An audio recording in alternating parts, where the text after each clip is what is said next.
pessoal, ok? Bom dia a todos quem estão. Bom dia, porque sabemos que o país não, vários países têm muitas vezes o calendário, o fluxo é diferente nesses campos de objetividade educacional. Eu estava falando a questão de que eu estava vendo um rapaz ligado aos campos advogáticos relacionado à educação. E ele colocou uma pesquisa que eu já tinha falado tempos atrás, que falando sobre o quê?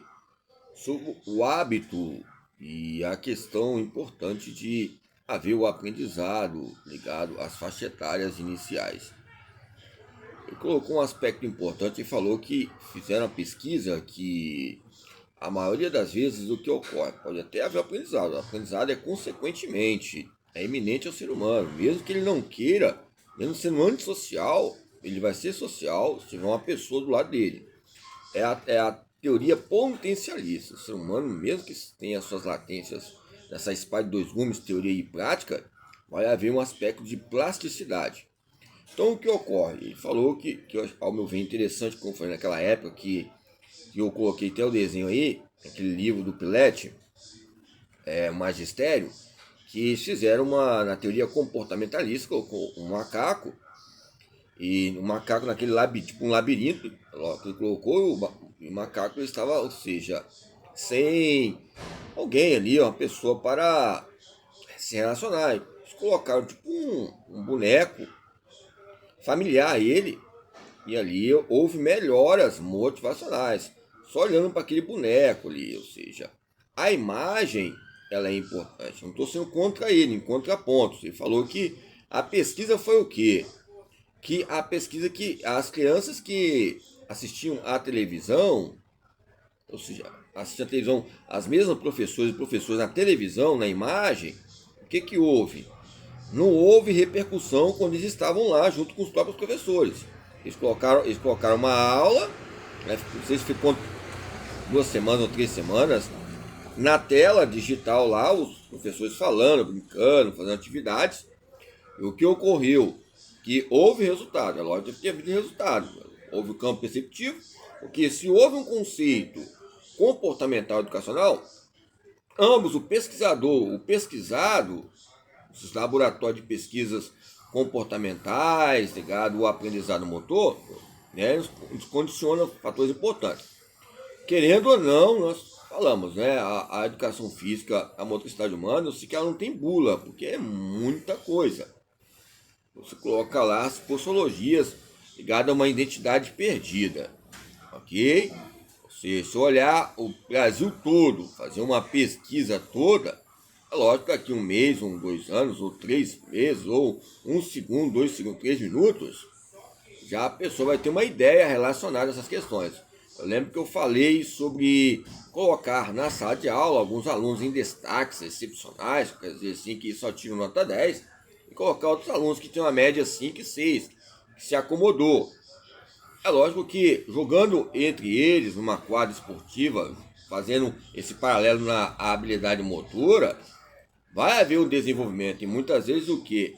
Alguns falam que os que tiram nota boa nas escritas, na sua escrevivência, que também está relacionado ao movimento, a ciência do movimento, a ciência do movimento é ciência.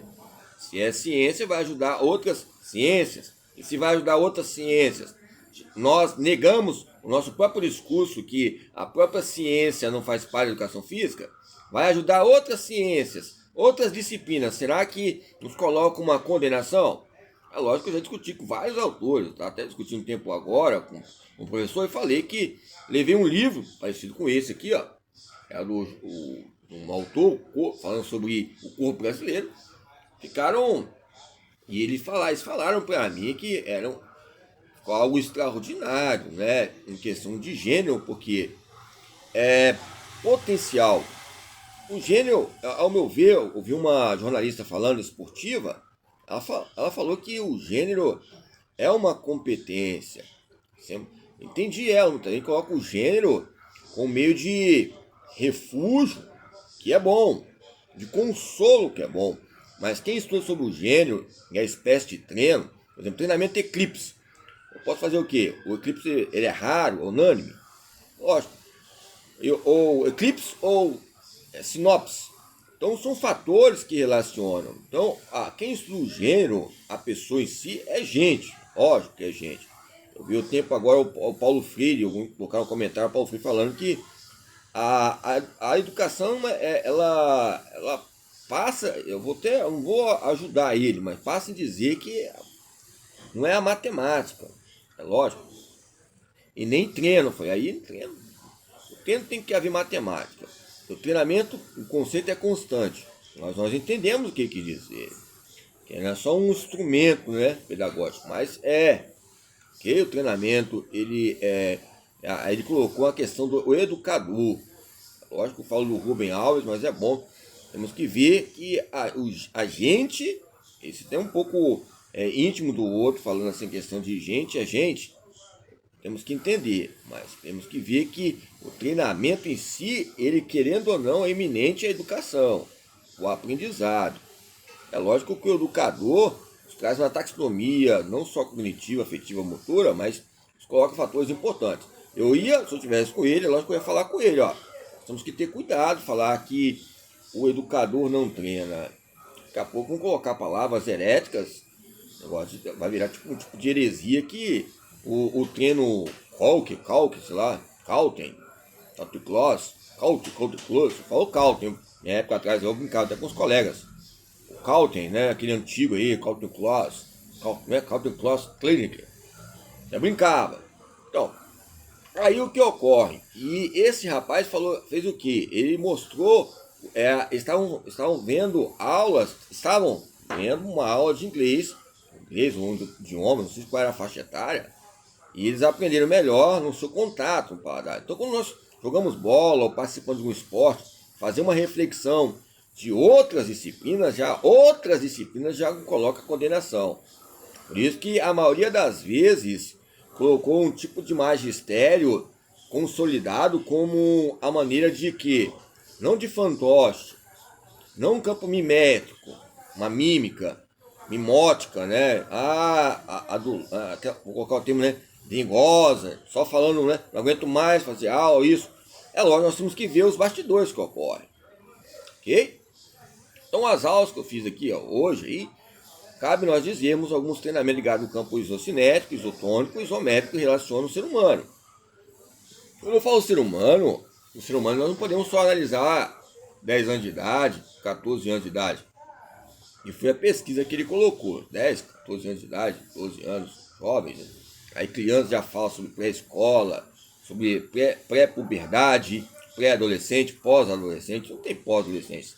Vamos lembrar sempre da nossa adolescência, mas nos colocar o passado como dominância no gerenciamento de pesquisa. Ok? Então, o que ocorre? O ser humano é iminente. É lógico que é bom ter esse desenvolvimento proximal. Fala o quê? Contato. Okay? Conversar, comunicar é bom. Você olhar a imagem, mas é bom você conversar lá as questões, ou seja, as experiências que tem. Quer dizer, controle motor. Tem regras. Lógico, tem que ter regras, ok? E as regras são unânimes. Sempre estou comentando muito sempre, quando vou em alguns lugares, exemplo do Pelé aí, que faleceu, né? Eu tenho, mas o que eu falei que ali na época ele foi unânime. Né? Cartão vermelho, cartão amarelo. Tem mudanças aí de outras leis aí. É algo extraordinário. Os capitães. Tinha um capitão que tinha que colocar, né? Uma marca para ver se colocar uma região do deltóide aqui, um pouco, na região medial do deltóide, a parte do deltóide aqui, né? Na onde é o bíceps, a parte externa, interna, coloca o tríceps, coloca essa parte toda anatômica e ciclônica. Você viu que eu dei uma malhando, fazendo exercício? Quando nós fazemos algum tipo de adaptação diferenciada, já houve um aprendizado, nem que você esteja sozinho. Mas é bom você estar com outras pessoas passando essas pesquisas, essas pesquisas que venham fundamentar pontos importantes entre o ser e o que deve ser, o que deve alimentar em nossa vida hoje. O que deve alimentar hoje nossa vida hoje? Pontos positivos ou negativos? Entre esses dinâmicos, né? Dinâmico não é aquele aparelho da fisiologia do exercício, não, dinâmico, né? Você tem que fazer força, sei lá. Flexímetro não. Não é miméticos. Miméticos é bom, o melhor que tem.